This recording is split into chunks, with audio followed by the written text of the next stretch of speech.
and I am just going to leave this video up because why not? it's just I don't even really like oranges, but I love working with oranges. Oh yeah, no, definitely. I love oranges. I like anything that is citrusy.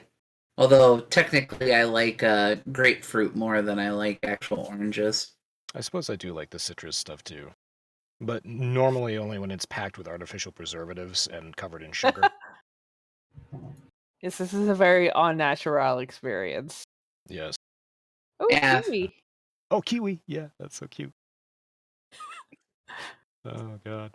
Yeah, we should just start up a cooking channel. We could do that. I'm sure we could talk about food. we could definitely talk about food. Oh, let's try. No, never mind. Hello, everybody. My name is DrNiggle. Welcome to the Church of Chonkwij Podcast. I'm joined by Zero, Masami, Kosen, and OmegaConstruct. Or as they're known this week, Dr. Chungus. No. Dr. Chung Ass. Chung Ass. All right. Go for the Chung Ass. I like it. And Dr. Wiggle and Dr. Miggle. Yeah, this thing happened on... It was Monday. Well, wait, no. When was it? It was last week sometime. Like Friday. I think it was like Thursday or Friday. Thursday or Friday or something, yeah. And I don't know what prompted it. Did Fluffy change his name and that's why everybody did it? Yep. Yeah, Fluffy was the first one to start. Fluffy is a bad influence, and we're all a little worried about him. He's a trendsetter. What can we say? Yeah, he is. That is true. He is a trendsetter. Speaking of setting trends, CD Projekt Red came out with Cyberpunk 2077, and about this time last year, everybody was bitching about how it had been delayed, and then when it came out, it was a complete goddamn mess. And this has happened again. History has repeated itself. But this time, it's for... Grand Theft Auto, the Trilogy Remastered, or the Definitive Edition, or whatever the fuck it's called. That is the one that I'm talking about. It is rife with bugs and glitches to make Cyberpunk 2077 flinch. So the game, it released this week to... It was actually a really problematic release this week. It says this week, but it was actually Thursday, I think, last week, or Wednesday last week. What happened when it came out was it was immediately up for download in Rockstar's social client, and then it got taken down really conspicuously. You could no longer buy it, you could no longer download it, you could no longer play it. And that, the playing part didn't last very long, but the ability to buy and sell it lasted slightly longer, and I believe I have an article pulled up that might explain that. Rockstar unintentionally included some files in the Grand Theft Auto Trilogy release that, it didn't want in there. Including, reportedly, the infamous hot coffee files. Yeah, I heard about that. Oh my god. I can't believe that. How can you forget that? That doesn't even make sense. Like, that was a third-party mod that somebody else made. How did that end up in their... How did it end up in an official release? For the same reason, it makes sense to me when you consider what else was accidentally left in, which is confirmed a bunch of unlicensed music tracks and in-code developer comments. So, if the version that made it onto Rockstar's store was the dev version that the devs were working on, then that explains why all their comments were still in the code.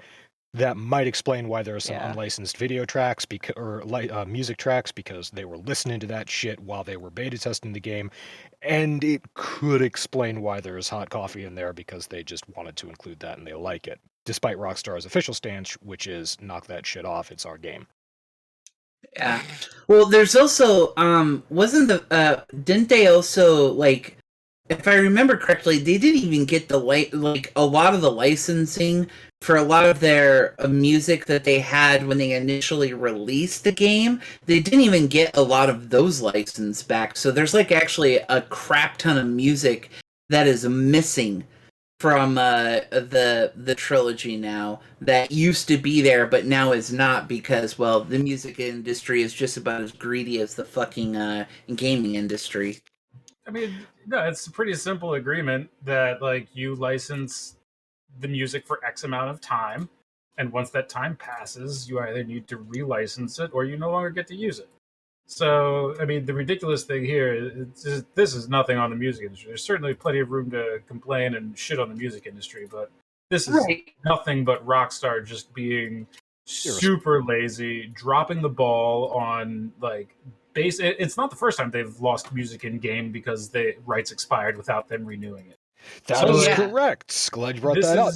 This is all on Rockstar. Like the music industry is just trying to get fair pay for their work and blah blah blah. And like I said, we could talk about the music industry all we want, but this is a video game podcast, not a music podcast. So in this one, I'm going to shit all over Rockstar and absolve the music industry of any blame. Not only that, Rockstar also removed from all other platforms like Steam and whatnot the original, like the ability to buy like San Andreas or Vice City or any of those games. Like all you can get now is the definitive edition, and you can only now get it through Rockstar's client. Like it used to be available on a bunch of other platforms, and like I can't remember if they took it off like same day or leading up to it, but you can't even get the older versions of the game now, which also upset a lot of people. Okay, wait, this is not so can you buy the trilogy on Steam? I was about to check. No, it's not on Steam as far as I know. Okay, and they've removed okay. So never mind that. I was going to say that removing old versions of games while releasing new versions of games is frequently occurs on Steam, and people frequently do complain about it, but I do know why they do it, or I have suspected why they do it. But taking all your shit off of Steam and then just shoving it onto your personal client, this is the same. This is epic exclusivity all over again. Pretty much. Whatever. It's their fucking game. It's their fucking platform. They can make us buy shit through Rockstar Social if they really want to. It doesn't change the fact that it's almost as shit as Uplay. Oh, I'm sorry, Ubisoft Connect. That's the new brand for it. The thing that really gets me about this whole like definitive edition, blah blah blah, whatever of GTA, I feel like it just kind of came out of nowhere, and they really didn't do a very good job of like hyping it or advertising it or like. They did. I don't know. It kind of just feels like it just happened. Meanwhile, Blizzard, they did D2R, and like it was a big fucking deal, and they were advertising it. They were like, they had ad campaign out. They were getting lots of attention, and they released. There were bugs and problems, but like by and large, it's pretty great. It's working now, isn't it? Yeah, I mean, even right off the bat, like some of the issues with it were temporary and transient. So like pretty much since it launched, they were smart. They kept the core of Diablo 2, what Diablo 2 was, and made it look pretty. So what the hell went wrong at Rockstar? Like, did they just see other companies like cashing in on nostalgia, and they're like, "Fuck, we got to do that too. Let's churn out some garbage," and then literally they just churned out garbage. Yes, that is exactly what I think happened. It's just absurd. It is so obvious and blatant that that's all they did that like they should be fucking ashamed. And anybody who spent money on this definitive edition should be fucking ashamed. Okay, so in my mind the explanation for this is it's obviously a cash grab, whatever. I mean, Rockstar hasn't put out a brand new game for a while. They're putting out new content for Red Dead Online. That's, as far as I know, the only like notable title they have right now that's receiving updates. They were updating GTA 5 or GTA Online, but they haven't done anything with that for probably about a year now. The last one was the Cayo Perico update. Unless did I miss one?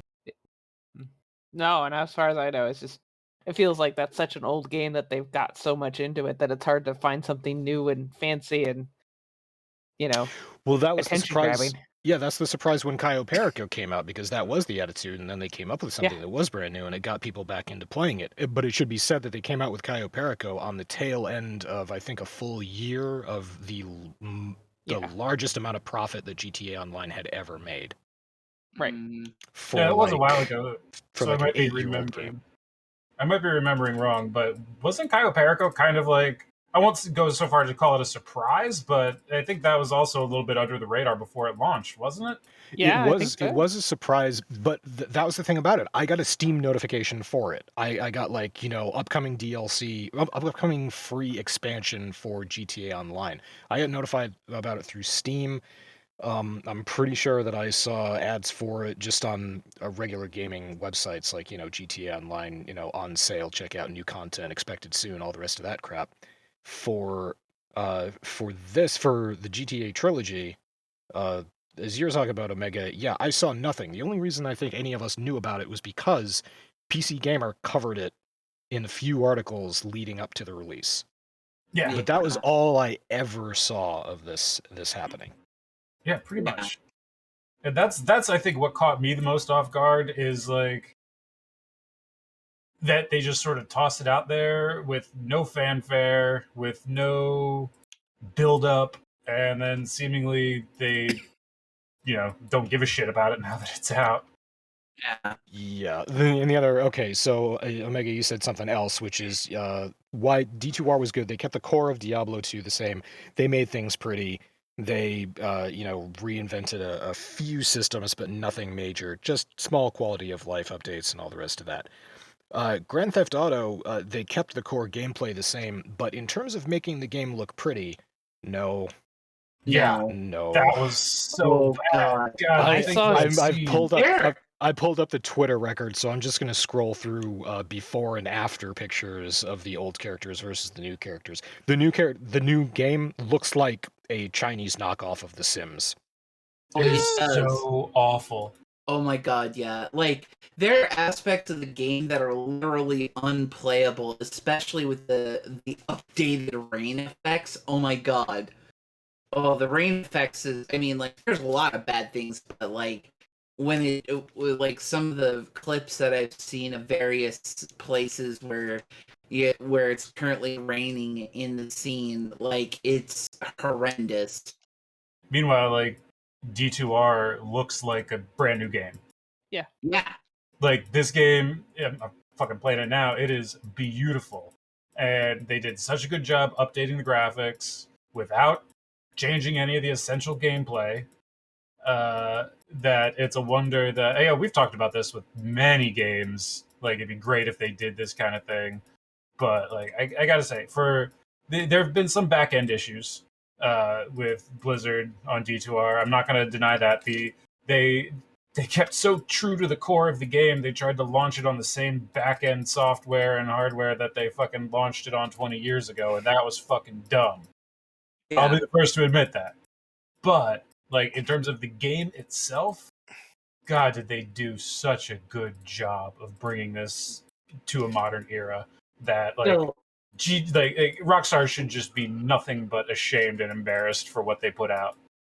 So on the technical side of things, from what I heard Rockstar-wise, supposedly they left a lot of the graphics updates that they did for GTA to a AI algorithm of some sort to basically automate the actual basically automate the actual graphics upgrade.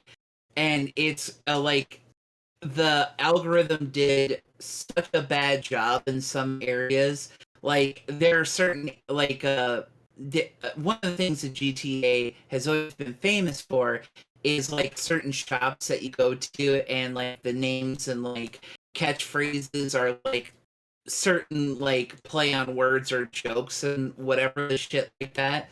And the AI screwed up on and like completely have changed out like words, misspelled words, and other shit like that to the point to where they absolutely destroyed certain shop fronts and the jokes that were those particular shop fronts, amongst other things. Hey, Masami, can you go check out Kosen? I think he's been abducted by robots, and there's one impersonating him now. Yeah. Yeah, the robot voice is happening again, dear. My apologies. How is it? Is it better now? That's good. Yeah, It is it's actually great better now. Yeah, it sounds Okay. fine now. So to piggyback off what you're just saying, they've left out a lot of I'm still looking at the just tweets that are going past comparing before and after. They've left out fine details from some of the games. One of the things that I read about earlier, but I just found the video now. GTA 3 featured debris blowing around. It's in this tweet, the guy says it added a nice extra level of detail in the world. It's missing in the new remaster. You'd be surprised how different it looks when you're just looking down a street and there's some papers blowing across it versus looking down a street and it is just immaculate. It looks wrong. It doesn't look like you're in a world anymore. So one example of details missing, and yeah, the rain has obviously been a big point of conversation because that detail has already been fixed by modders, not Rockstar. Modders are coming to the rescue of a lot of this crap, and that's kind of a shame. What an awful fucking situation this whole thing is. Rockstar and CD Projekt Red now have something in common in that their reputations for releasing games was real good until about this time in 2020 and 2021. Yeah, it's crazy that these two companies have both just destroyed years of goodwill and trust in their customers and the gaming world. Yeah. Well, so that was the inauspicious release of Grand Theft Auto, the Grand Theft Auto trilogy. Too bad. I wonder if the main reason why Rockstar was not too keen on advertising as heavily as they did for basically the definitive trilogy edition was when they announced it, because there was an announcement for it, but basically Rockstar's fans were super pissed because it was an announcement for a remaster of the trilogy, which nobody wanted. They want GTA. What are we on to 6? Is what we're currently looking for right now. Now the speculation is that we're all waiting for GTA 6. I'm not so much, but that will be the next major title that Rockstar puts out. Aside from the two that they've teased next year, which are going to be smaller titles. But like nobody was asking for D2R either. How long have we been waiting for D4? Like we've been talking about D4 for going on 3-4 years now. I've given up waiting for it. Yeah, now I just meme about it that we'll get to it in 2030. So, I don't so much begrudge them that, but like just if you're gonna do it, like Christ, right. Respect yourself as a company and respect your games as like intellectual property enough to do it justice. Well, the games that made them the company that they are today, GTA Vice City, GTA 3, and GTA San Andreas were huge titles when they came out independently, and that's what Vice City and Andreas. I never played GTA 3 or 4. Sorry, I never played 4 or 3. But on GTA San Andreas and GTA Vice City are the two reasons why I knew that Rockstar existed in the first place. Those were Vice City was what Omega and I played a lot in college, or a little bit in college. Mainly at that point, I just thought it was fun to drive around in a tank and blow people up. Oh yeah, speaking of, another thing that they fucked up in the new edition is they removed all the cheat codes, apparently. Yeah. Yeah. Like, speaking of, going back to say, keeping the core game of what it was, fucking spawning in a tank and going on a rampage was a big part of Vice City. That is the core gameplay, god damn it. Because we know how to play games here, folks. We know how to play games correctly. Yes. Yeah, back in the day when, I remember in high school where I didn't have GTA, but a friend of mine did, and I go hang out with them after school, and they had all the cheat codes printed out on a sheet of paper, and we'd fucking make ourselves invincible, get all the guns, go in and fucking spawn in an invincible tank back when tanks actually used to be fucking invincible. Right. And you're good to go. Yeah, the only thing, if I can remember correctly, the only downside to having a tank was that you also need to use the cheat code that let you lock car doors. Otherwise, the cops would just walk up to you and pull you out. Yeah. See, the real fun thing to do was to do the tank cheat code with the flying car cheat code, because you could put the gun turret of the tank facing backwards, and it would actually propel you It would. in flight. That was the first time that I ever yelled. It was the first time that I ever looked at a Amazing. PC monitor and screamed, "Speed boost!" Yeah, because like the tank, the flying cars mod was really a gliding cars mod, but the Right. tank, when you shoot the tank turret, it actually pushes the tank backwards. So if it would actually give you enough propulsion that you could have stable, controlled, continuous flight in a tank. That's Mhm. pretty sweet. In a tank. It is. Nothing more terrifying than my freebrooms flying through the air. Yeah. Yeah. I mean, there could be something more terrifying flying through the air, but you'd have to be twerking in a thong for that to happen. Yeah, yeah, where is it? true. Let's, Wow. Oh. just gonna switch over to the zero cam real quick. Way to go. You're welcome. God damn I it. had the stipulation. The man couldn't make it. You did not. Fluffy screamed. He has video evidence of whatever the fuck we're talking about right now, and he posted it. I also posted my own evidence. Thank you. That could have been fabricated. Fluffy is what people in the legal world would refer to as I believe it's an inconsistent narrator. Unreliable narrator. Unreliable narrator. That's the there one. we Yeah. go. Yeah, he is Tyler Durden from Fight Club. He may think he knows what happened, and that may be what he actually perceived. But it's Fluffy. But it's Fluffy.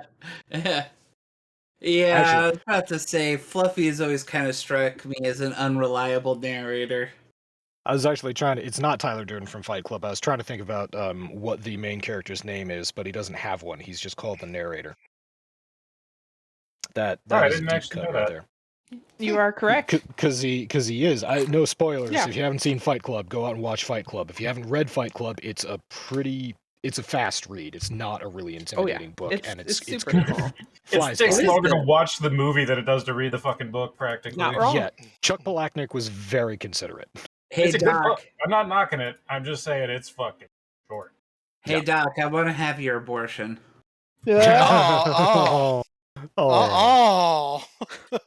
Now Is that I'm a- sad. No, it's I fine. haven't been fucked like that since grade school. Ooh. Ooh. Oh my. No, now I keyed back in on your cooking video, Masami.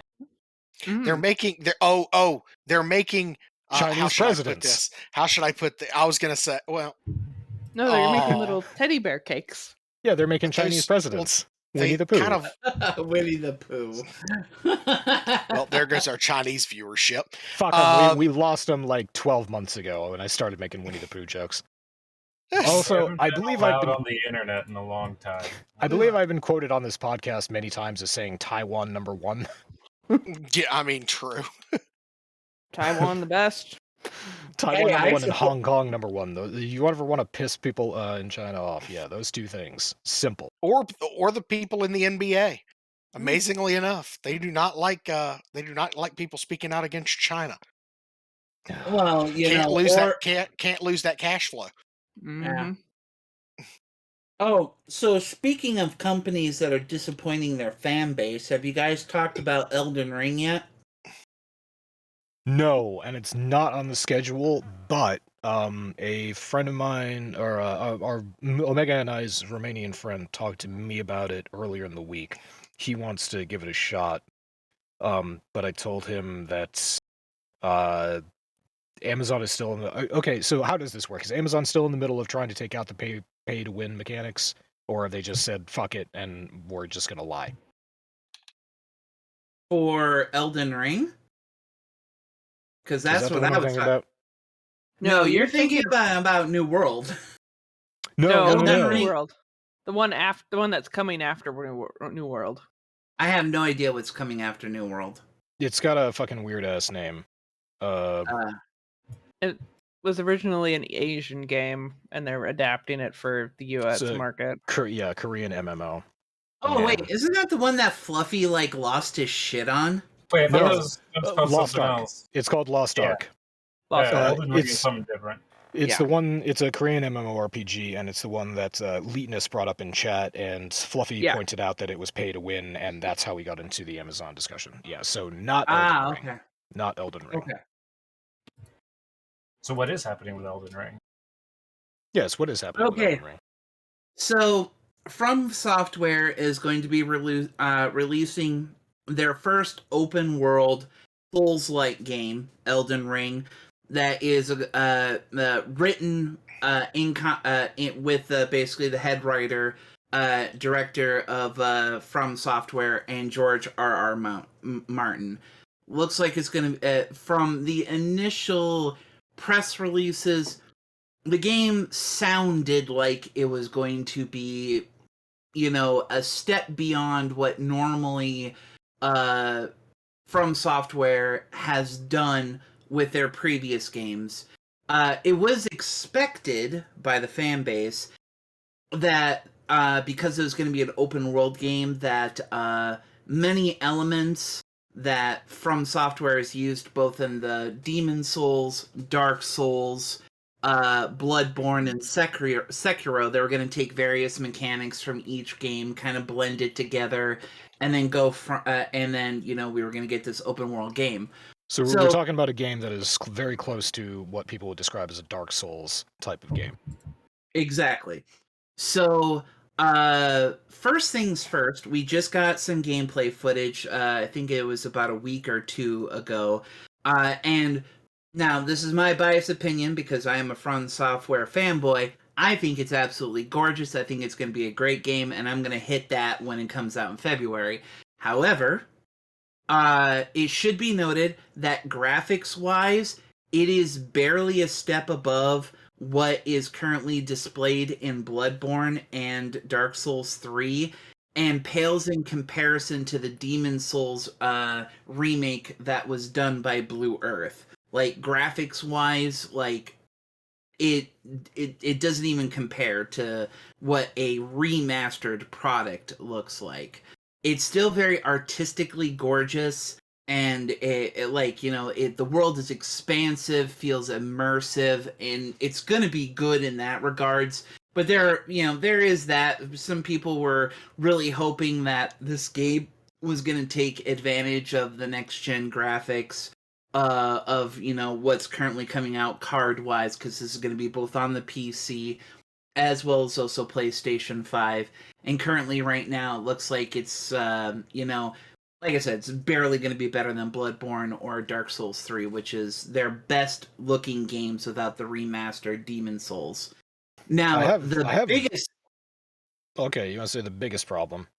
The biggest problem is the fact that when people were watching the gameplay footage, they noticed that there is a lot of animation assets that From Software is reusing from their previous titles. Whether if it's from Bloodborne, Sekiro, Dark Souls 3, the majority of them look like that they're from Dark Souls 3, to the point of how the character opens doors, how the character jumps, how they swing their weapons, how some of the magic looks, and other different things like that.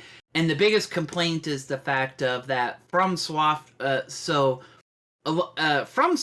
has found a formula that works, and also found a formula that people like, or were fans of with their previous Soulsborne games. But now that they have this new game coming out, and this is basically everybody's big complaint is that Elden Ring just is now starting to look like Dark Souls, but an open world game, which is not what people actually were hoping for when this game was initially announced. Now, So, I have pulled up some stuff here though. I am seeing the preview. I put that up. I'm seeing the preview images that they released as promos, and they look pretty. I mean, I'll give them that. But yeah, this is not what players saw in the test footage or when they were playing anything. I'm just throwing up some of the more beautiful screenshots here. The other thing that I found in these articles is that there are, in terms of like just Dark Soul type mechanics, type playing in the games, there are some rather silly ones. I love cheesing Dark Souls, okay? That's the only way that I ever want to watch anybody play a Dark Souls game, is if they cheese it. Not interested in taking 2 weeks to get through the entire game by fighting everything and collecting all the gear and doing that. That's stupid. What is really cool is when you get to... There's one battle, I think, at the start of Dark Souls 2, where you're fighting like an ice tiger or some shit like that. And all you really need to do is get it to charge at you while you're standing next to a cliff, and it just goes right off the cliff. Yep. Those mechanics I really appreciate, and apparently those mechanics have carried over to Elden Ring, and people are less amused for some reason. Because you actually have one boss called Margit, who's a huge hammer jump attack, and it turns out that you can get him so that he makes that huge hammer attack, and he just jumps right over the edge of arena, and it kills him instantly. So I can understand why people would think that's bullshit. I personally think that's really cool. I mean, but like, you could choose to not do that. You could just fight him. You could, yeah. You could just stay towards the middle of the arena. Anybody who's like, yeah, cool. The game gives you multiple options to solve a problem. Great. It's non-linear, non-railroaded gameplay. Anybody who has a problem with that can go fuck themselves. No, I definitely my agree with you exactly. on that one. Yeah, I'm super excited for the release of Elden Ring. I'm not nearly as concerned as some of these people are in regards to its graphics or reuse of animations. I can see their complaint because they're really hoping for something that was going to be, maybe in the same genre of what Dark Souls was, but different, and some of those people feel like that they're not getting what they're getting what they were expecting. I say fuck them, but that's just me. I'm looking forward to February. I mean, honestly, it's on my list to get. I will say, graphically, that is, I think, a bit inexcusable. Like, I had the same thought about Division 2. Like, that was my biggest problem with Division 2, is that aesthetically and everything, it looked like the same fucking game as Division 1. They added in a few piddly little mechanics, whatever. Like, no, when you play a new game, you want a new experience. Even when it's a sequel or a continuation in a series, you're looking for a new experience. And if it looks the same, then I could definitely get on board with those complaints. On the topic of there's graphics, no excuse in this day and age, especially because it's easier to fucking make pretty graphics than it is to make a good game. Just look at Warframe. So, if you're a game dev, it's a lot easier to, make shit pretty than it is to make shit good. So, you better fucking make it pretty. On the subject, amazing burn. I think Canada's melting. Yeah, I'll believe it when I see it. Yeah, they're already dealing with enough heat from the smoke Steve blows up his own ass. I tried to ask him on the fucking dev stream last week, has Steve tried to make everyone call him Empire yet? I thought it was a solid ask. Wow. You gotta Steve seems like the kind of boss who asks his employees to stand when he enters the room. You gotta expect that some people at DE are watching Foundation, so they would have understood what that meant. But yeah. Oh, have you been watching Foundation on Apple TV? I don't own Apple TV, but yes, I have been watching it. Yeah, I was about to say, Doc's probably been watching it, but he hasn't been watching it on Apple TV. Have you met Doc? Fuck Apple. No, that's completely fair. I support I support your legitimate access to, Foundation and whatnot, because I love the It's like- Foundation series. It's been it was one of my favorite sci-fi series. But yeah, okay, so before we start talking about Foundation, which is excellent, and Warframe, which is pretty, the last article that I pulled up for Elden Ring was, Elden Ring's PS5 frame rate is smoother when running the PS4 version. So, yeah, it's Oh. not pretty and it's not optimized. There's this whole Yikes. article about how it actually works better on PS4. Yeah, the one thing that's absolutely native dynamic resolution for Yeah. PS4. The thing that's actually hilarious is the fact that Bloodborne is capable of being run at 60 FPS, but they froze it at 30. Like, there's no way to actually kick it up to the 60 FPS. It actually supposedly runs better at 60 FPS, but they kept it at 30 for reasons that nobody can quite fathom why. It's the worst fucking thing when they do that on a console, because first of all, yeah, if you own a console, you're a peasant and you're asking for this shit.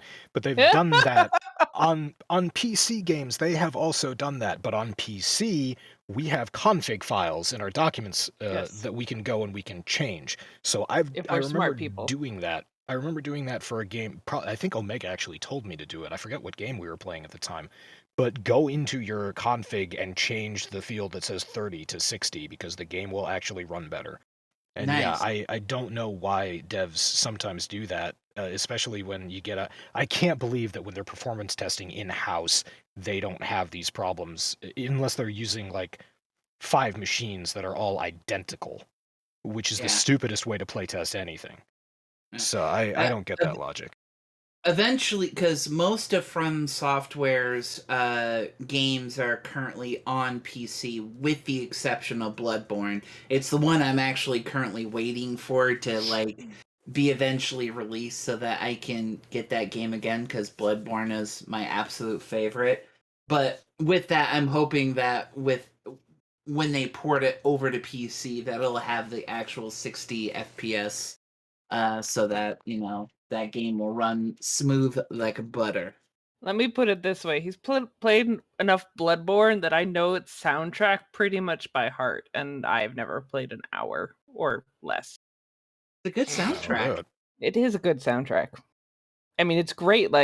Honestly, if I can ever figure out how to figure out if that plugin for Foundry works again, it's great atmospheric music for horror type stuff. Dude, fucking do it. That'd be great. That'd be cool on Foundry. Other games that have really nice soundtracks. I guess New World has like 1 or 2 really nice tracks, mostly when you're in town, and that just sort of gets stuck in my head. But New World also had a rough week. Yeah. What happened to New World?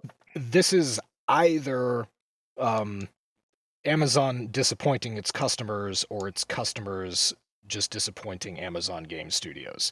So we can argue, yeah, both. It's probably a little bit of both. But Amazon Games switched off New World's entire economy after players, quote unquote, discovered a duping glitch.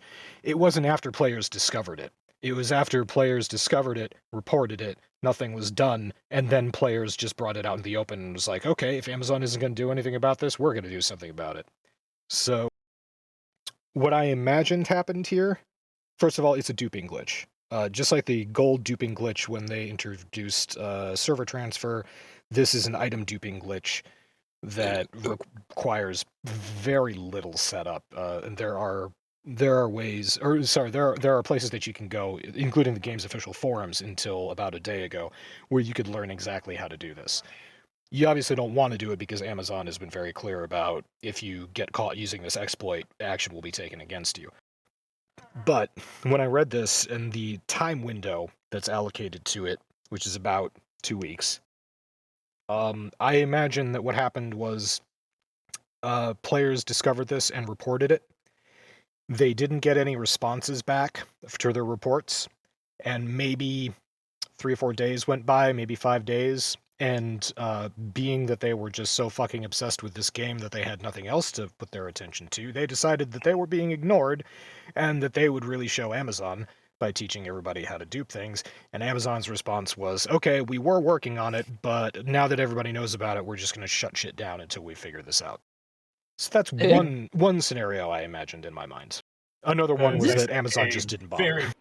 I think that is a very favorable scenario to Amazon. And I think Yes, this is the it is. second time that they've done this, because didn't they, like, I want to say almost 3 to 4 weeks ago, there was Yes. like a period of like 24 to 48 hours that they turned off the economy, but I can't remember what the reasoning behind that was. That was for gold duping. For that, yes, they have shut down the economy before, but that, as you said, that was 24 to 48 hours. This, I believe, got turned off on Friday. And hasn't been turned back on, if I remember what I was reading, Yeah, right? it hasn't been turned back on. So you can no longer trade items between players. You can no longer transfer gold between players. You can no longer use the market house, and you can no longer deposit gold into your company treasury. So it's basically Wow. all methods of exchanging gold and items are currently on freeze in New World until Amazon figures out how this glitch can be patched.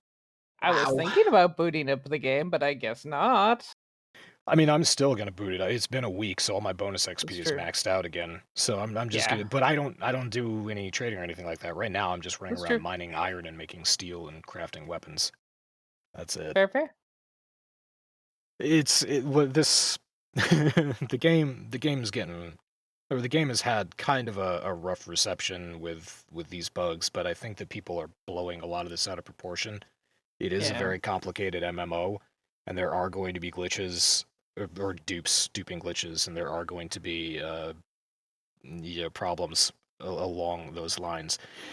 But that's kind of expected in a new title, and I think, in my opinion, it's kind of Amazon's fault for not addressing this in kind of a more actionable way. Just get on top of this shit and make announcements and make people feel like you're listening to them. Even if you're not, just give the illusion that you care. Yeah. Like DE does. Yes. It's not like they fix any of the bugs, but they always tell you they're working on it, and that seems to placate people. Or you Hey, I post got an something. option. I was gonna say they post something. You post something that needs to be fixed. They fix it. But see, that's Just- the thing. That's the thing. I posted it on their forums in the bug report section. I did it through the proper channels. It got no fucking attention. I took it public, put it on Reddit, got thousands of upvotes, and like And when hundreds Red of replied. comments in a thread that I started with this suggestion. And next week there was a hotfix. Yeah. Yeah. So, I am far more Baffled? likely to think that Amazon wasn't doing anything. Well, I blame Amazon for not being communicative about Yeah. the problem, and not just with the group that discovered it. You should respond to them and say like, "Oh, hey, shit, thanks for finding this. We're gonna get right on it." That's the very least you could do. But like, you should make a public statement about it in the game, or take the proactive measure of realizing, hey, there's this massive vulnerability that these guys were actually nice enough to fucking tell us. What if there's a bunch of people out there Mhm. who've been doing it, and we're not gonna tell anybody. We're not gonna do anything about it. We're gonna leave it open, even if they are working on it in the background. The fact that they did nothing and left it still possible for an extended amount of time, to me, puts them firmly in the wrong. Yeah. I can agree with that. I think Amazon just played this entire thing wrong. If your users find a bug that significant and they are nice enough to tell you about it and not just exploit the shit out of it, Yeah. like, you need to act right by them, and it's a great chance for good PR. Yeah, oh yeah. It's Tell like, them you are paying attention, make a big deal about it, say thank you to our players who have reported these to us. Free Exactly. XP weekend for good behavior and all the rest of that crap. And everyone's like, oh, Amazon Game Studios is cool. I might like to pick up New World. well, just But be involved with your own games community. Mm-hmm. again, Yeah, yeah, just and even if it's to placate people, just give the impression that you're doing something and this crap doesn't happen. well, and all Another the thing shit that that I joke about Warframe, like Yeah. DE does that. Yeah. I've Exactly. played games with DE staff. Like, Mm-hmm. Oh, I so is played a few Masami. matches with Reb. Yeah. well, no, I mean, I'm not even talking on stream. Yeah. Oh Like, yeah, they play the game.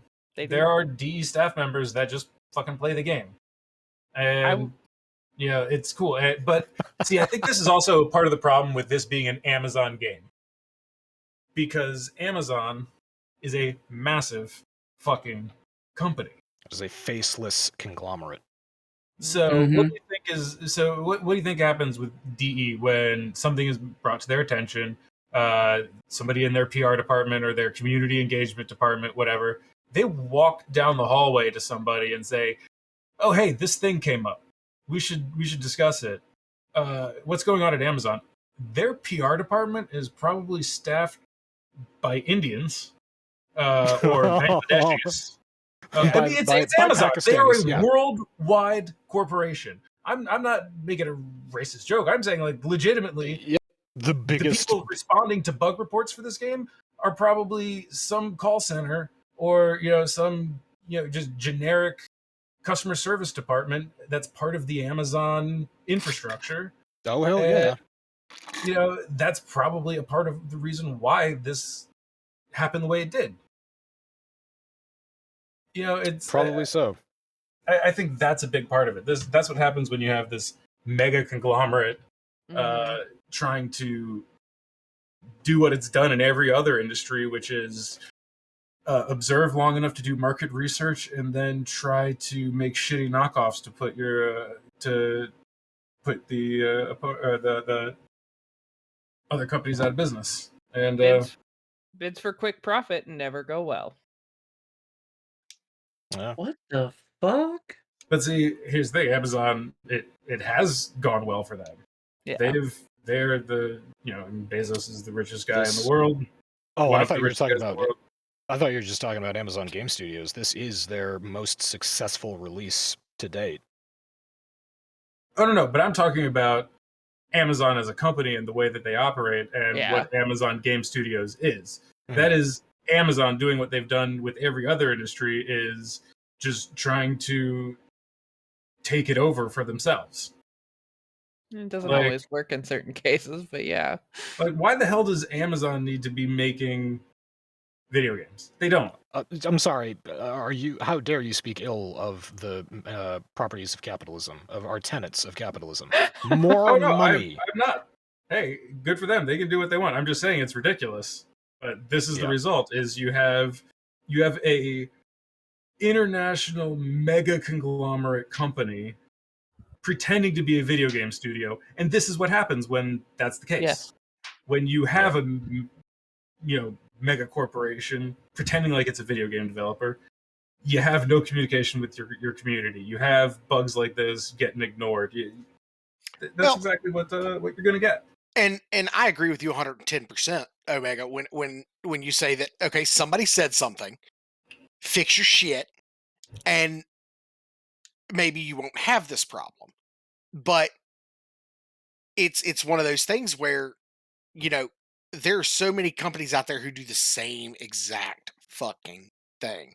There has been a major problem, and I'm gonna speak about it, and I haven't played it in a while, so it could possibly have changed. Doubt it. WoW has a huge issue with fucking boosting. Oh And- god, yes. Oh, that. And Yeah. there's a huge fucking issue with boosting, and the community has said over and over and over again, take care of this shit. We don't fucking like it. Yeah. And Yep. Blizzard does fucking nothing. Except day for long. all that whatever you want to call it, procrastination or just flat out No, ignoring. just those flat out problems. ignoring people. That might have been explained by the fact that all the WoW devs were drunk frat boys who were sexually harassing female employees in the office rather than doing their jobs, which we Well, just learned about this year. Now Yeah, I don't well- play WoW. What is boosting? pretty much you take in-game gold that you have either earned or purchased through Blizzard, Mhm. or through gold farmers, one of the two, and or one of the three actually, and you pay a group of people, a guild of people, to run you through Everything. raids, PvE content, PvP content, pretty much anything. Basically bum rushing your ass to the fucking top level. Exactly. And So you never have to Blizz- find a group and just go to town. exactly. And Blizzard won't do anything about it. And the whole reason they won't do anything about it is because they're making hand over fist with this shit, because they are selling the WoW tokens, which give them, a steady stream of income. Mm. Alright, So they well, don't give a shit. So as a non-WoW player, I'm gonna take a controversial opinion here. Probably because Blizzard just doesn't, like you said, they just don't care. Because guess what? Power leveling exists in every fucking game. Yeah. Like, And if you can okay, make people money, are if getting you power can level. make money as a company Okay. off doing it, then But there's a difference between power leveling and boosting. How? And one's money. yeah, Power exactly. leveling is free. Boosting. Yeah, costs power money. leveling is free. Boosting costs money. I mean, if you're paying them in-game gold, you're trading an in-game resource for a service. That happens in every game. That's no different. Well, I mean, it says on our money, it is this is legal tender for it's All like debts I knew he covered was going to as go part there. of it. goods and or services. So, hey, somebody's offering a service and they're paying via the in-game economy. I mean, If somehow it's wrecking the in-game economy because Chinese gold farmers are, making it difficult for other people to get gold or get items that are somehow attached to the economy, then yeah, there's an argument to be made of that because you're ruining other people's experience in an MMO. see, I will grant you that, but then I would say focus on that problem. Yeah, well, that's what they were saying, Well- is that they never focused on that problem. No, they never focused did. on- And they ran into an issue with one of these boosting communities that was taking the gold that they were earning, and they were saying, okay, we're going to take this in-game gold and then we're going to sell it to the Chinese gold farmers who are needing X amount of gold to be able to sell it for money. for and real they- money. Yeah, exactly. And they were taking this gold that they were getting from boosting. We're talking 200, 300,000 gold per run for one boss fight. So And I get that. They're when taking that gold and they're selling it to Chinese gold farmers. They're getting real money for the gold that they're selling to the Chinese gold farmers. Okay, And then- so are you mad at the practice of power leveling of people boosting, or are you mad that some people have figured out how to earn real cash doing it? Because I agree, Both. I think it's shitty when people do that, and the Diablo community has a lot of that in it. There's you play Diablo 2, you look at the chat site or any of the chat channels, and they're just literally nothing but spam. Bot spam for real money transaction websites. Right. And yeah, I'm completely against that. But the practice of power leveling and paying for it, sure, it's cool if your friends power level you, but the practice of paying for it, as long as it's within the in-game economy, I'm fine with that. What it should do is piss Blizzard off, as it would piss DE off. Can you, imagine, we keep on coming back to DE, and we're about to talk about Warframe's biggest cinematic expansion ever. Think about how DE would react if there was a secondary store that was selling platinum to players and they were sort of cut out of it. So that it would piss them off because it would fuck with their bottom line. I'm surprised that Blizz doesn't do more about boosting, just because it affects their bottom line and people are paying money that is not going to them to do things in their game. Well, here's the thing. Here's a question. Can you just straight up buy gold from Blizzard? Yeah. Yes. Yeah. Okay, Well, then yeah, I totally agree. Why the fuck I'm with you on that. Why the fuck isn't Blizzard doing something about that? Because Yeah, why would they be pissed off? yeah, why? Because that's just done from a business perspective of letting that shit go. But yeah, like just go back to the practice. Like, hey, I'm all for it. Yeah, is playing the early levels for like a week fun when you've already experienced Endgame and know what that's like, and you're doing it just to get there with this new character or whatever you're doing? I mean, I don't know. Why do we want to start talking about this? How did we do this? I forget how it came about, but okay, Amazon should be listening more to their customers' problem with That's something where or it other. started. Yeah. Okay, Tangents all right, are fun. I was trying to create our steps. But at least it was a gaming tangent and not a movie tangent or a TV show tangent. Yeah, That's honestly, right. for the tangents that we usually go on, that was actually like pretty staying with the theme of the being a gaming podcast. Yeah, that was kind of on focus. How many other people have been watching Foundation? Not yet. Not yet. I will be watching it as soon as I get the gumption to basically torrent it. Well, they're doing You mean the acquire episodic it? release format, Yes, right? acquire it. Sorry. Yeah, they're doing the once a week format. So I think yeah, I'm waiting till the end. All 10 episodes will be out at the conclusion of November. Actually, it might be within a week. That's what I thought. I was just waiting for them all to be done. Like I'm gonna binge them in a weekend. I thought that what I would do is what I did when Vikings was coming out and I was still watching that, which is wait for 4 episodes to come out, binge those 4, and by then I would probably be drunk enough that I could just watch anything and be entertained. But it turns out that Foundation is actually really good, so I just sat down and watched the first 8 episodes. I'm waiting for the last 2. Nice. That's a high speak of quality. I've never actually read Foundation, so I did, but it was like over a decade ago, I think, and I can't remember all of the fine details of it. But the show does seem to be hitting on a lot of the themes that I remember, and it's been so long since I read Foundation, they could be doing something completely different with a character arc or a side story, and I would just be like, oh, maybe that did happen in the book.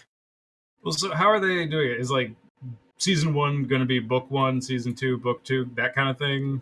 I can't even remember where the books stopped. There are like 7 or 8 Foundation books or something. Yeah, not only are they incorporating stuff from the base Foundation series, and they are starting with book 1, but they're also going back to some of Asimov's prelude stories that he wrote later in the Foundation series that predate the actual first book too as well. They're essentially utilizing some of those elements. From what I remember and from what I have seen just clip wise, it appears to be that they are doing as faithful as an adaptation as they can, with the medium originally being a book. Which is fine. We discussed this when we were talking about Dune. It's stupid to try and make a book into a TV show or a movie or anything like that. Different mediums, it doesn't make sense. So keep the themes. Oh, go ahead. Yeah, keep the themes, keep the spirit of what you're doing, and keep the characters in line with how they were written, and that's pretty much the best that you can hope for. As far as I can remember, most of the characters that I've seen are accurately portrayed. I should probably go back and actually read. No, correct me if I'm wrong, but the Foundation books aren't exactly like a linear story, right? Not there are jumps between. It's like stories that set in a universe, not so much one continuous arc from book to book to book to book. Yeah, well, there is a continuous arc from book to book to book, but there is a lot of skipping around because it takes time it takes years to travel from one location to another. So when people are moving around, you will have a story that takes place in the meantime, and then you will get back to the main storyline, and 30 years will pass or 100 years will pass. Yeah. So like Dune, the story will give itself natural season breaks. Yeah. That I think will be able to make sense, which is something that I am looking forward to. Yeah. Right, but this still the Foundation series, I hadn't remembered when I watched Westworld season 3. The Foundation series delves into a lot of the themes that were in Westworld season 3, or one massive one in particular. And was season 3 the Japan season? No, season 3 was where they were all out in the real world. They had escaped the park. Oh, right. Okay. Yeah, because yeah, that's themes of predictive modeling and anticipation of behaviors, and just using math to understand the patterns in the universe around us and using them as predictive models. That is very interesting to me because it's completely plausible in my mind. Oh, it is. I mean, gather enough data and you should be able to predict how that data will change and evolve. Mm-hmm. So the main problem with that is that when it comes to predictive algorithms, you have to deal with the bias of the person that comes up with the algorithm. No algorithm is actually ever free of bias, but that's another story for another time. You can't. Yes, in a mathematical sense, you can actually start to negate bias by expanding scope. So you basically make your predictive model, you make the model so big that there isn't room for bias, and then this is exactly what Foundation deals with, is right. You can't predict what someone is going to do tomorrow, but you can predict what their ancestors are going to be a part of in 1,000 years. The larger your model is, the more accurate it becomes. And for those wondering, the basic premise of Foundation is that this one dude basically uses a science of mathematics to essentially predict that the vast human empire that spans the entirety of the galaxy is essentially destined to fall within a certain period of time, and everybody's like, haha, that's not gonna happen, and then everything happens exactly the way how he predicts it. Oh, so it's the story of America. I'm sorry. Oh. I'm sorry. Well, I'm sorry. remember, Isaac Asimov is formerly Russian, and so and during the time that he wrote that book, think about what was going on during the time that he wrote that series. It was the Cold War. Yes. Give us the time period, please, for those of us who are unfamiliar. It was between 1950 and 1970. USSR. It's a good old Cold War. So, well, there's a lot of doom and gloom in there, but whatever. Isaac Asimov was a pretty fucking smart guy. He's a genius. Was it him that went on? God, whatever. I don't think it was Tracy Ullman. It could have been the Tracy Ullman show. He went on somewhere and basically predicted YouTube. Is that Isaac Asimov? Yeah, that was Isaac Asimov. His actual field of study was biochemistry. Right. Yeah. But as far as just forward-thinking and scientific themes, he looked at television and was just like, the science of television is going to become so commonplace. Computers are going to become so commonplace in a household that eventually everyone will be able to have their own TV show. No, that wasn't Asimov. That was Herbert. Herbert was the one that was really big on personal computers. That's who you're thinking of. Was it really Herbert? Okay, I have the video. It was somewhere. Herbert. I'll go back and I'll find it. But the point is, he's a fairly forward-thinking individual. Yeah. And a lot of the themes that he wrote about, 50 years ago are still very prevalent today, just because he understood not what was happening, but rather why it happened in the first place. And he was good at going back and looking at historical examples, how things repeated in themes on a variation. Yeah. Psychohistory on a was theme. Yeah. So watch Foundation. Yes, do so. Also, iRobot, very good book. Read the book. Fuck off with the movie. Oh yeah, you can forget about the Will Smith movie. That was garbage. But the book I, Robot and its follow-up, The Rest of the Robots, both of those good books. Oh yes, I love the robot series. The Rest of the Robots was a good book because there was the one story in there about the robot that was psychic, and the second law, was, or the first and second law, actually came into conflict with each other because you can't. It's technically harming a human if you tell them something that isn't true and they pursue a line of action based on a falsehood. But it's also considered harming a human if you tell them that it's true and it emotionally devastates them. So what the fuck is the psychic robot supposed to do? That was a great story. It was fucking really good. You're not wrong. But speaking of TV series and video games, Netflix just released their Arcane series that is set in the League of Legends universe. And supposedly it is like, I think it's like number 5 right now on the charts in regards to its actual popularity. It beat out Squid Games popularity-wise. Really? Interest. Damn. Yeah. Good for them. Squid Game. I have thought about watching Squid Games, but I've heard that it's entirely in Korean.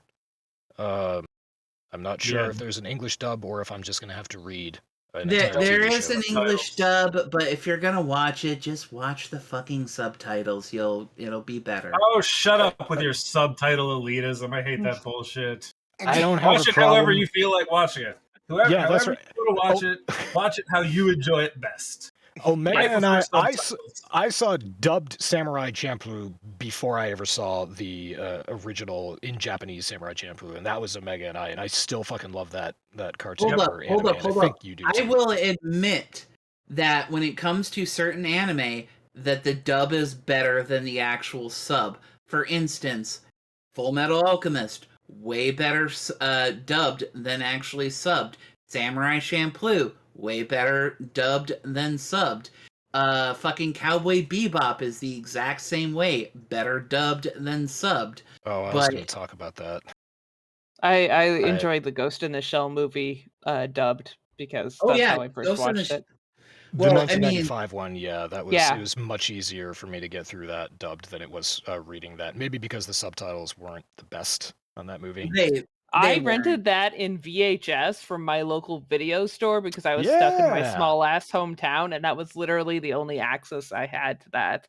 Because I still had dial-up at my parents' house, so even though I torrented the fuck out of everything while I was at school, I was back for the summer, and fuck if I could get anything. At 5 kbps. Yeah. Besides, the voice actor, or the American voice actor for Kusanagi, or for Major Kusanagi, is Mary McGlynn, who is an absolutely treasure of the woman, and is actually married to the American voice actor for Spike Spiegel, Steve Blum. Which brings us back to Cowboy Bebop, which somebody is making a live-action adaptation of. Yes. Which is Netflix. Which is Netflix again. And I am... This goes back to my whole Star Trek argument. It's like, it has been so long since this show was out. The show was, I think, a commercial flop, but it is a cult classic, and it is probably one of my favorite animes to date. Cowboy Bebop is fantastic. Yoko Kanno and the seat belts are a great group of musicians. Everything about that show is pretty much great to me. You don't need to piggyback off the success or the cult success of that show in order to make yourself a new sci-fi show in space that has similar themes. You don't need to call it Cowboy Bebop. You can call it something else. So I haven't seen it yet. I don't know much about it. I'm just tentative because I don't like rebooting something that has an established following. It doesn't need to be rebooted. Just make something new. Is my general attitude towards these things. But I totally agree with you. These live action ports that are these live action shows that they keep doing, like they did it with Cowboy Bebop, and they've done it with a few other different animes like Full Metal Alchemist and whatever. You remember how successful the live action reboot of Death Note was? Don't. Just don't. I mean, The one where I Yagami Light was straight? or the fact of the matter that they used William Dafoe for as the voice for He was perfect. Okay. Okay, yeah. He was did perfect. do a Dafoe good is a job. treasure, and I will thank you not to sully his name. he's such a fucking creep bag. Or he can play a fucking creep bag. So no, he was great. Just There's not a single movie that he is in that he isn't a fucking creep bag. Wait, is there? Okay, now I'll try to think of one. You sleeping up there, Stewie? Yeah, there's that one. American Psycho. He's still. I mean, he's a good guy in American Psycho, but he's still creepy. I mean, I think that's his bit as an actor, to be perfectly honest. Like, he does it so well that's when you want that role, you get Willem fucking Dafoe. Boondock Saints. He was Yeah. not creepy in Boondock Saints. He was funny. Eccentric. He was but not eccentric and creepy. he was funny, but he wasn't. Yeah. He wasn't creepy. That They was the should have one I brought him was back for the thinking of. second one. They did bring him back for the second one at the very end. Yeah, Oh, you gotta watch. I Watch even all the way remember through. that. They should have Yeah. brought him in as the principal. I forget who they got to be the detective in His Boondock daughter. Saints. His protege. Yeah, but the actress, who was it? Nikki Benz? Who was it? Yeah. She had a Although, very southern accent that grated on me. I'm believe- pretty sure it was Nikki Benz.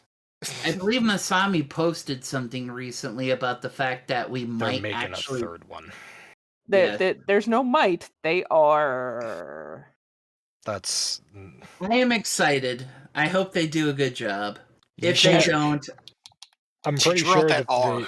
I'm pretty sure they won't be bringing back Billy Connolly, which is like 90% of the reason why the second movie was even watchable for me. He's a good guy.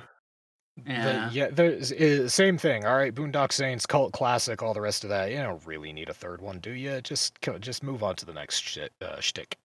Well, Norman Reedus is finally fucking done with Walking Dead, so he's got to do something with his free time. He's talented. He can do anything. He can be in another Death Stranding game. Yeah, I was trying to remember the artist who conceived Death Stranding.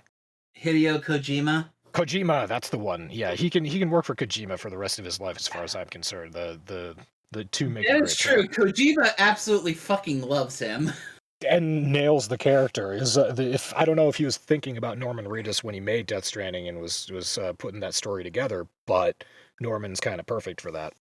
Well, Kojima, when because you have Mad Mikkelsen in there, Del Toro and Norman Reedus.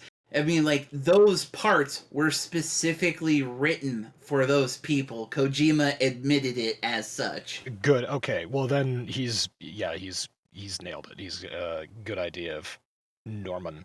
Oh, good old Norman.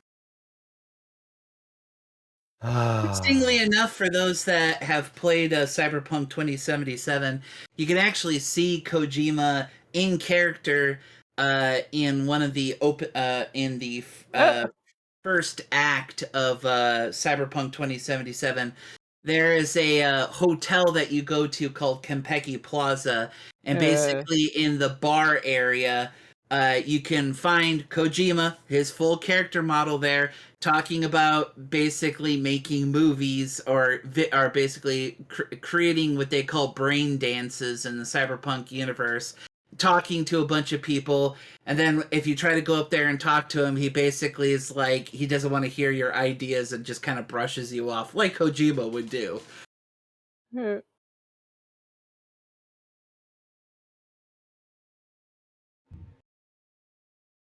Sorry, I just noticed that the title of our podcast hasn't changed for like a month.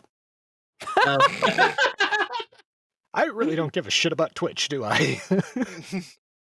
I mean, Nobody it's Twitch. should. I mean, we were gonna put Zero twerking in a thong on Twitch, so I mean, what's a title? Let's just go right back to that Zero Cam real quick. How's it going, Dr. Chungas? He's a good man. He's good. All right, back to strawberries. Strawberries. Actually, from strawberries, we will be proceeding directly to Warframe's biggest cinematic expansion ever is coming in December. And, Wait, what? this is the new war expansion. Are we finally getting it? They say we are. I still don't believe them. But yeah, it's coming soon, TM. In December, TM. Like, here's hoping. how long have we been waiting for it? It's been since, like, 2019, hasn't it? 2018 was when it was teased at 2018. Yeah. Jesus Christ. In the lead up to... Okay, so we already saw... if you watched TennoCon this year, you saw a trailer for different game modes that are available in the new war. We're going to be playing as a Grineer Grunt and as a Corpus Engineer. So we're... the game modes are being introduced where you can actually be something other than a Warframe or an Operator. That sounds fun. Yeah, it did. It looked neat. The way that it was implemented looked like it had a lot of promise to it. So the only thing... And besides, I think everybody fucking loves the Grineer. I think, didn't the Grineer, like, have a... Like, didn't that trend for a while? Like, everybody was in love with the fucking Grineer dude. Guy. Yeah, friendship ended with Clem. Tron is my new friend now, or something like that. I forget what his name was, but yes, that was a meme. Is it supposed to be a new game mode, or I thought that was just part of the cinematic, like, quest thing that they're going to have with it? It looks like for part of a quest, yeah, we're going that's what I was thinking. Take over the perspective of a Grineer soldier, foot soldier. Yes. Yeah, that makes sense to me. Now, that said, if they decide to, like, take some of that and maybe make, what's that awful thing that Teshin does? What's that called? Conclave. Yeah, the PvP Conclave. Maybe they could make some fun shit in the Conclave instead of the lame-ass bullshit they got in there now. Hey, now we might be talking. That could be kind of Conclave as Grineer, or Grineer fighting each other, or Corpus fighting each other. That could be kind of fun. That could be neat. Yeah, well, the reason that I call it game mode is 10... because... 10. Go ahead. You could have, like, 10 players playing Grineer versus, like, one person playing a Warframe. Yeah. The Warframe would win. The reason I called it game mode was because it's not only, according, again, to what we saw at the video at TennoCon, they redesigned the HUD. There are Grineer-specific weapons to be used, and there are Grineer abilities like grenades that they have that Warframes don't. So they obviously spent some time coming up with these new modes, or this new way to play Warframe. And I believe immediately after that, Omega and I had a discussion about whether or not they would implement that anywhere else in the game. And that's sort of the question. But the other thing that we're getting away from here is that never, ever have we been shown something at TennoCon which actually makes it into the game. By the time it gets to the game, it is significantly different. That is true. So there's just that to bear in mind as we move forward towards the new war coming soon. TM in December. TM. Moving up to the arrival of new war, they announced something that Masami, I think, posted first about a new vendor. Yes. Yeah, the new way that doing the Prime Vaults. That's right. It's called the Prime Resurgence, and all I see when I look at this is a push to make more income for Money. DE. Yeah.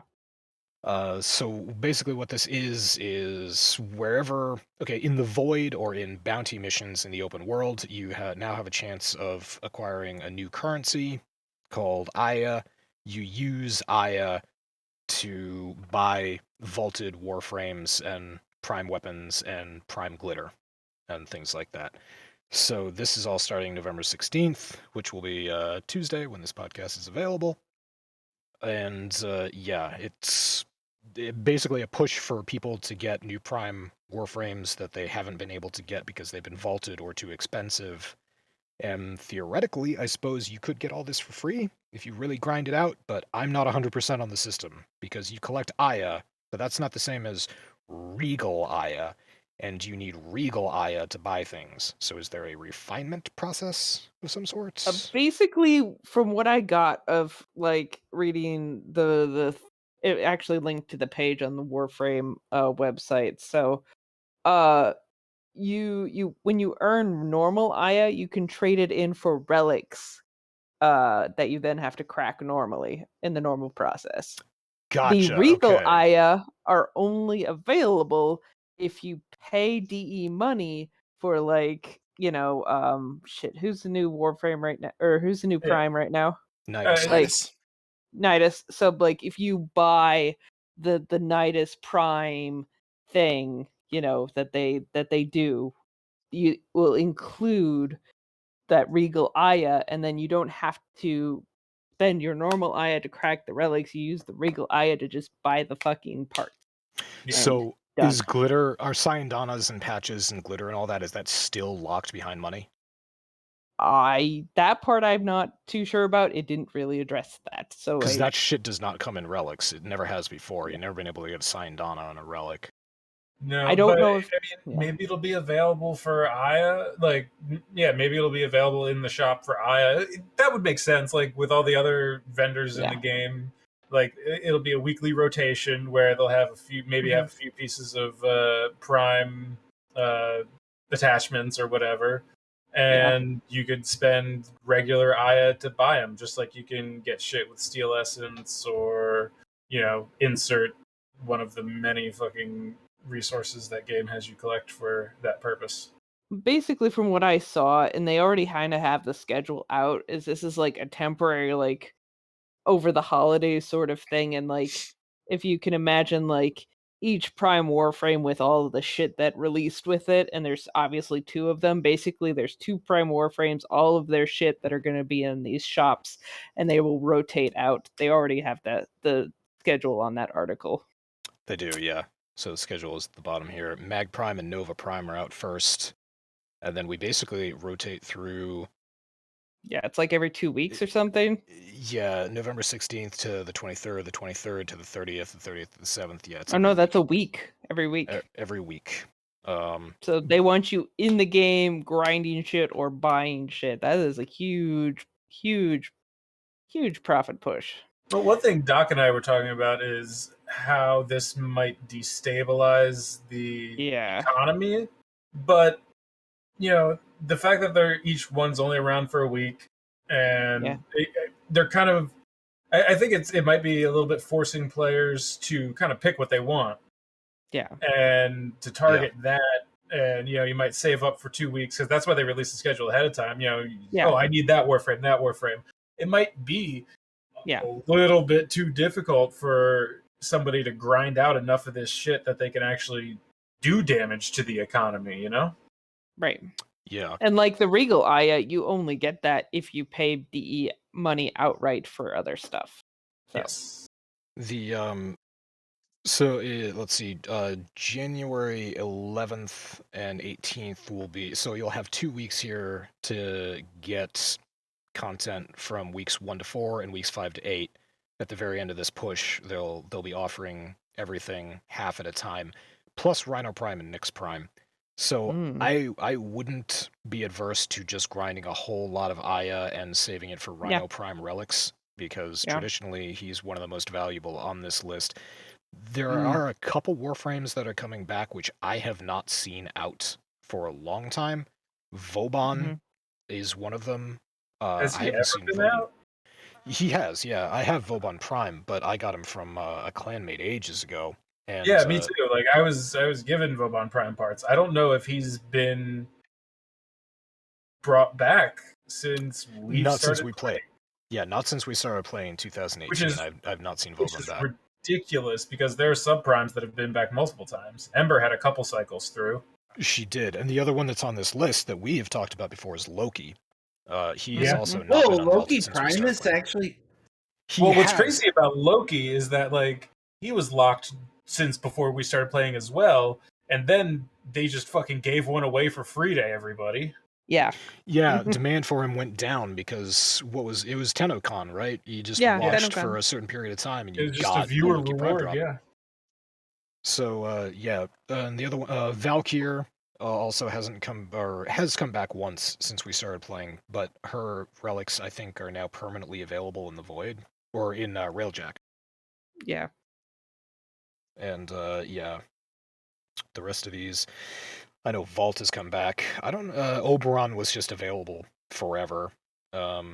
Mesa and Hydroid, Trinity and Limbo. There's Yeah. So there are a couple Warframes here that are pretty rare or potentially valuable on the market. And that's the lead up to New War. So I don't know. This event is going on until late January next year, and it's supposed to be the lead up to New War. So yeah, that either means that New War will be out by Christmas or not until late January. They're definitely giving themselves at least some sort of something as a filler in case they have to delay it. So that's kind of a smart move, honestly. Yeah, something to get people interested in the game again. And this is a good way to do it. It's also a good way to maybe make some money on the side. Yeah. Yep. Good old. Gotta make 10 cent happy. Of course, the real treat will be when this system premieres tomorrow and it breaks the game. Eh. Mm-hmm. Oh, well, does it every update? Yeah. Okay. I'm sure it will be smooth and without issue. Yes, every update or every hotfix breaks the game. That's why there are no more gallium decorations in our dojo. Those fuckers. Yeah, it's pretty dumb. So yeah, moving on to that. Did you guys read about how Discord was teasing NFT integration and cryptocurrency wallets? And then immediately fucking backtracked that bullshit? So yeah, what Discord CEO tweeted out something. It's such a stupid tweet. It was just a screenshot of Discord with the possibility of linking to digital wallets and NFT support. And the backlash from the community was just a lot of people canceling their Nitro subscriptions and saying, why are you linking in digital currencies to Discord when people scamming you over Discord is still a serious problem that you haven't addressed? But this seems like a horrible idea. Now people are just, they have this much more incentive to fish for your user credentials to get in and get access to your digital wallet. This is a bad idea. Fix your shit first, and then talk about doing this. So shortly after that announcement, Discord walks back NFT and cryptocurrency plans. So Discord almost did something that was kind of stupid, and I understand why people were mad about doing that. Yeah, I thought that was just a fun little article that crossed my path. Yeah, every company's trying to do everything. It's not a terrible idea to have like an automatic payment system set up if you're a Nitro user. I'm not opposed to that at all, but apparently scamming people and stealing user credentials over Discord is a huge thing that I was not aware of. I don't know. I think it's a real question that should be asked. Does Discord need to be getting into the business of person-to-person money transfers? Not really. Not how I imagined using this application, honestly.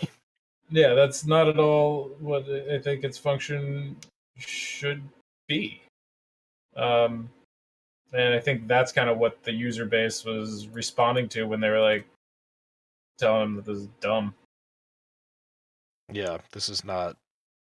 Well, the other thing, of course, all right, there are an inordinate number of stupid people out there, so there will always be stupid arguments, but sometimes those stupid arguments are based on things that are real, and one of them was mining cryptocurrency has a negative environmental impact. An awful lot of energy is used mining cryptocurrency, and encouraging people to use cryptocurrency is technically bad for the environment. So apparently Discord made a big deal a couple of years ago being carbon neutral, 100% carbon neutral, and they were very proud of that, and they got a lot of good positive PR for that, and now one of the arguments that was being used was people walking back and saying, you're not going to be carbon neutral anymore if you're encouraging people to pay for your Nitro subscriptions with digital currency. And it sounds like a silly argument, but it is technically correct.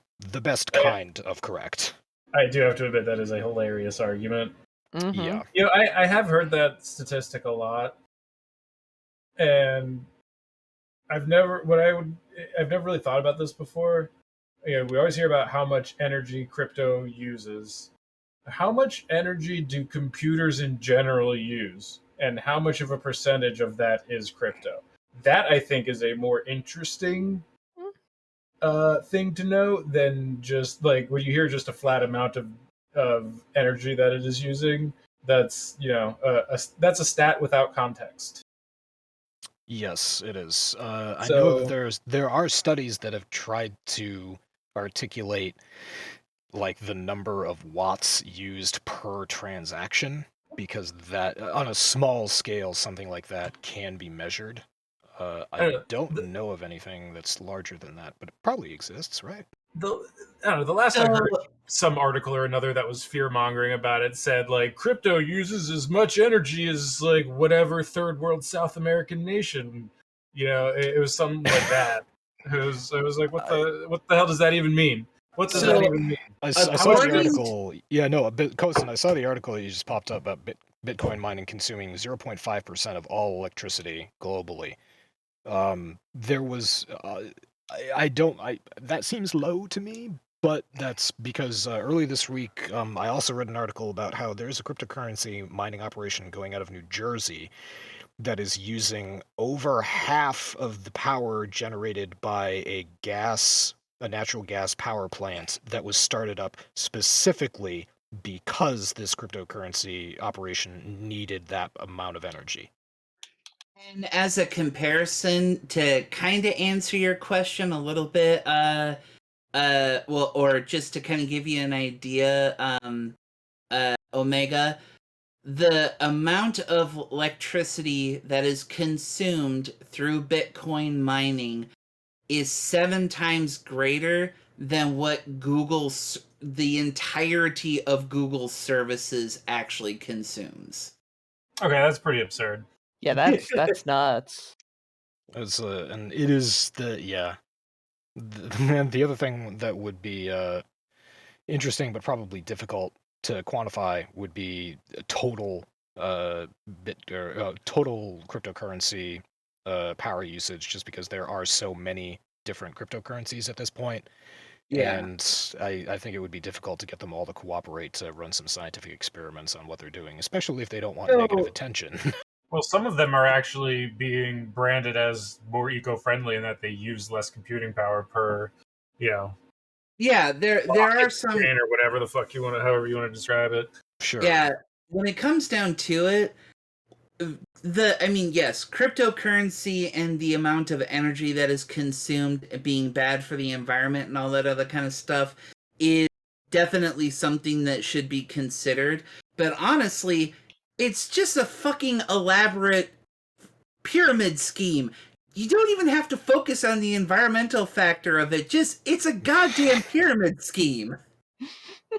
There's definitely, I have read that argument as well. It's an abstract argument, but it is a logical argument in that, the people at the top are obviously making the most amount of money. The people that are running the cryptocurrency services are obviously taking advantage of everybody else who is using their computing power to generate more cryptocurrency and the ability to process more transactions, and you are giving them a percentage of those as things move down. That technically meets the definition of a pyramid scheme, but if that's a pyramid scheme, so is Wall Street.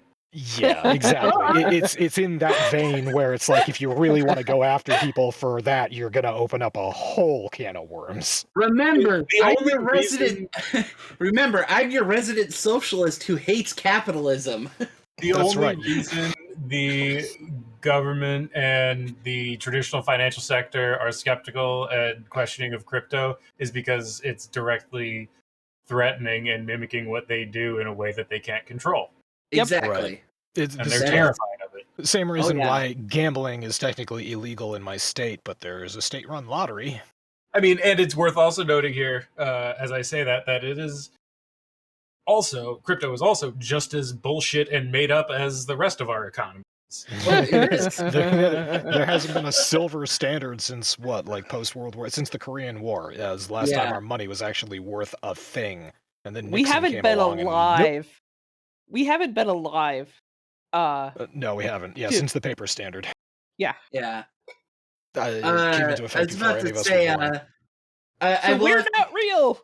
I will have to say that one of my more favorite One of my more favorite memes that I saw recently was a bunch of crypto bros essentially freaking out after the IRS started taking interest in crypto, because like the big thing about crypto bros basically be like, crypto has value, and then the IRS is like, okay, bet. Time for taxation. And then all the crypto bros are all like, no! That's a whole other fucking mess. God, it was bad enough trying to get PayPal to charge state tax. Can you imagine charging Or tax on Amazon. crypto? Or yeah, that's right. Amazon. Amazon for a long time, yeah, was tax free. Yeah, there was a very long time as a person who lives in a state with no state income tax, where we were expected to report any online purchases so we could pay tax ourselves to the state of South Dakota. Oh Same yeah, here. I remember that. God, Did was... I do it? I'm The not going to Virgi- say because this is being recorded. The Virginia lottery is a fucking scam and a half. Most state lotteries are Well, basically a I poor love how tax. I love how they're like, hey, this is for the cheerins. And I'm like, this is not for the cheerins.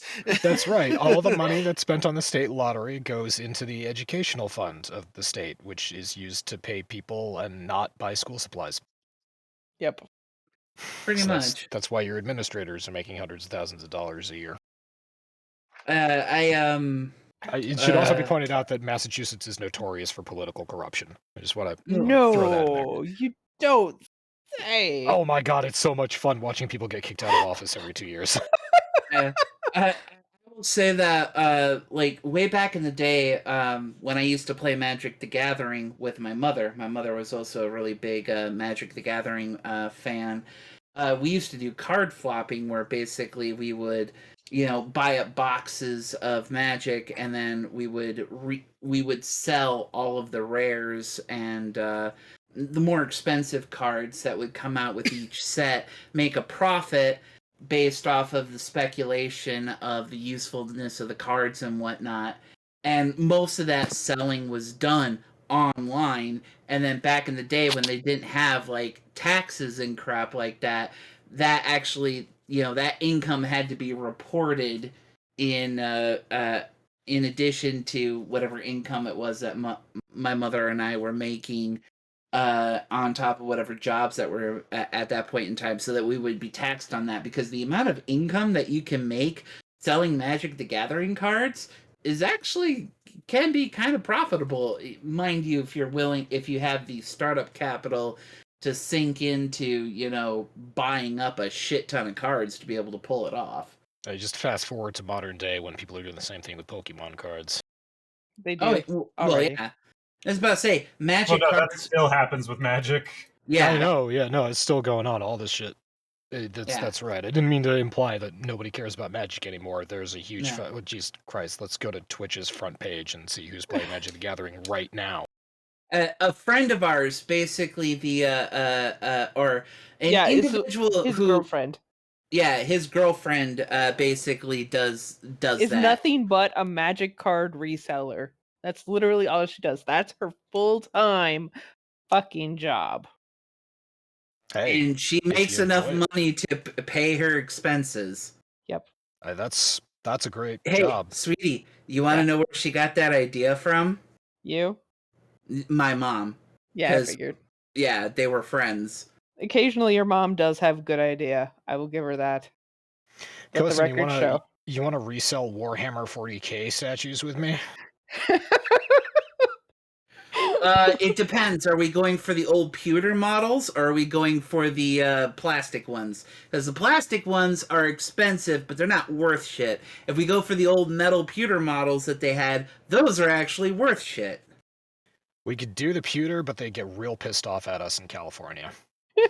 Ooh, yeah, that's true. That's true. You'd have to put stickers on everything that says, this product contains materials known in the state of California to cause AIDS.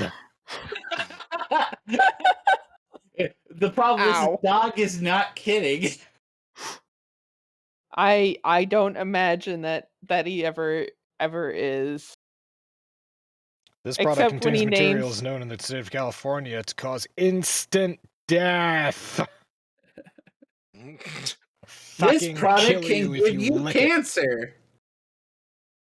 Well, Jesus Christ. I've got an aluminum can here that would be That is considered an enormous- hazardous waste in California. That is an enormous bucket of chocolate. Holy That fuck. is an enormous bucket of chocolate. That's Masami, delicious. they did the thing again earlier where they opened the box of fucking milk like a damn heathen, and the shit pissed me off, and I almost said something, but Doc was on a good point, so I didn't interrupt. I I saw know, that I as felt- well, and I agree with you. I felt you cringing as that appeared on camera, and I'm like, ooh, I feel that from Virginia. It's- The God, cringe is strong. just open the fucking thing like a normal human being, you savage. Jesus. What did they do? So it's a carton okay. of milk. It's a carton of milk. How do you open a carton of milk? Picture that in your mind. All right, And I can then- already tell you the answer to this is that you have clearly never worked as a food service employee where you have to open 1,000 of those things a week and you just don't give a fuck anymore. Yes. Thank you, Omega. Well, okay, I so guess I I have never worked worked in the that long food in the service cafeteria. industry, but I was more in the grilling in a baseball stadium side of it. Yeah, that doesn't count. You worked in the no. concessions industry. for Boston, mind you, for Boston. So, You're not That's going to fine. concede the point? no, Ooh. not going to concede the point. Hey. That's a three-pointer. What is the fuck? I'm trying to. These things that are on the screen right now, they kind of remind me of that one chocolate bonbon that's like wrapped in gold foil. All right, is the podcast over? We're now narrating YouTube videos of people baking things. It's hypnotizing. It's Sorry, seriously Omega. hypnotizing. Let's go back to gaming. Just enjoy the chocolate in silence. Okay. So the last story here, judge denies Apple's request for a stay after the Epic trial. So remember how the judge ordered the Apple iOS store to modify its policies and allow developers to link to other stores? Well, Apple really doesn't want to do that, and they tried to appeal, and the judge said no. Yeah. As Oh, the wow. judge would probably say. So poor Apple released a quote, "It's going to take months to figure out the engineering, economic, business, and other issues. It's exceedingly complicated, and there have to be guide rails and guidelines to protect children and developers and protect consumers, to protect Apple. And they have to be written into guidelines that can be explained and enforced and applied." And the judge was just like, who the fuck are you trying to care here? Apple does nothing unless it's forced to do it. Yeah, now Apple has it out, and when the implementation is shitty or doesn't work, they'll go, the judge didn't give us time to do it properly. And that will be their basic fucking defense. We were rushed into it. Yep. So now they have an excuse. So I don't know if they it was a good if the judge went for it, great. But if the judge didn't go for it, they have it out. So it was kind of a weird win-win for them in a weird sort of way, like the best of a bad situation for them. Kind of.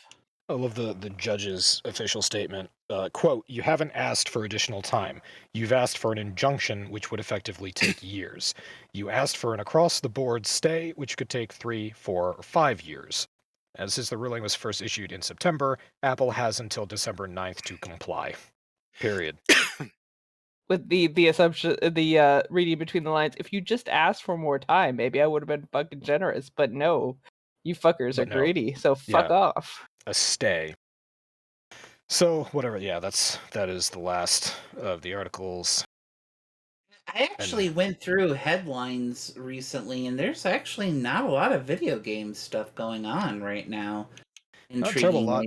I think this is sort of the lull. There's usually a big push in December because they know people will be on vacation and there will be more time for gaming. Plus, Christmas presents and the rest of that. Right. Well, most of the video game stuff that I was looking at was actually hardware related. Currently right now, the Nintendo Switch OLED edition that they did, basically with a brand new, really bright and amazing crisp screen that they have for their for the Switch is now top of the market when it comes to consoles being sold. They're outperforming everybody because they have consoles to sell. Well, I mean, beyond that, I mean, Nintendo is still doing their we're not gonna make a lot of consoles, so everybody's gonna buy our shit and it's gonna inflate our numbers just like every other fucking company is doing. But PlayStation, Sony is being even more egregious about it because they're having another fucking PlayStation shortage again, from what I was looking at article-wise. Did they stop? They're making it worse, honestly, if truth be told. I would also interestingly, so Xbox also is not like lacking in the console department. They're actually have a bunch of consoles out and they're selling fairly decently, just not on the same level as what currently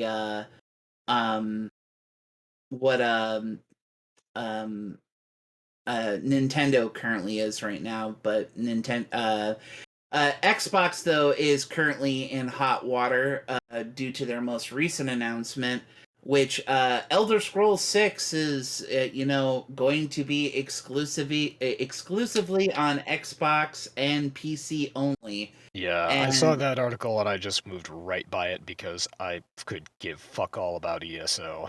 Or yeah, Elder no, Scrolls 6. I agree with you. It's just one of those here things. Actually plays them. No, I refuse to play them at this point, just to piss Bethesda fanboys off. Todd Howard. Poor Todd. Be nicer to Todd, damn it. No, fuck Todd. Did you know that he was in the chess club? Fuck Todd and fuck his weak ass fucking name, Todd. Todd. Fucking Todd. No. I'd kill myself too if my last name was Combs. And Tucker. That is an old ass Tourette's guy reference. Oh, Extremely actually, I was incorrect these I days. was actually referencing George Carlin. Oh, that's right. Yeah. Yeah. And oh god, his weak ass names. That's right. He did a whole weak bit ass on that. names like Carl and Todd and Tucker.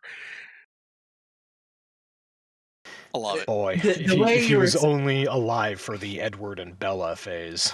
Oh my god. Actually, he was totally alive when Twilight came out. Yeah.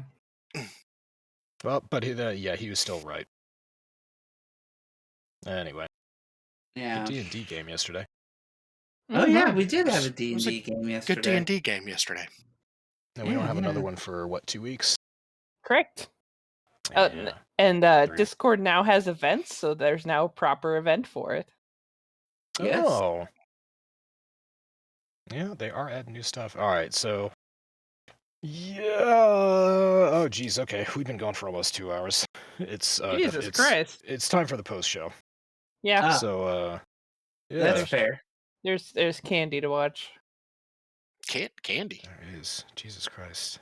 I don't know what to think about this, but supposedly in the Fortnite item shop, they added Ripley in Xenomorphs. Yeah, they also added Boba Fett. They also had a glitch where they gave everybody the golden axe or golden hammer or some shit like that by accident. And yeah, that was really exciting for people for about 24 hours, and then they removed all of them. So Fortnite is still a thing. Well, if we're in post show and we can actually talk more about movies, He's got to take us out, babe. Oh, sorry. you need to actually listen to some of these sometime. It's okay. No, it's fine. It's his first podcast. We're good. I don't listen to our podcasts either. Thank you everybody for joining us. Yeah, we'll be back same time, same space, same whatever. Penis. Penis. Penis. That's the penis.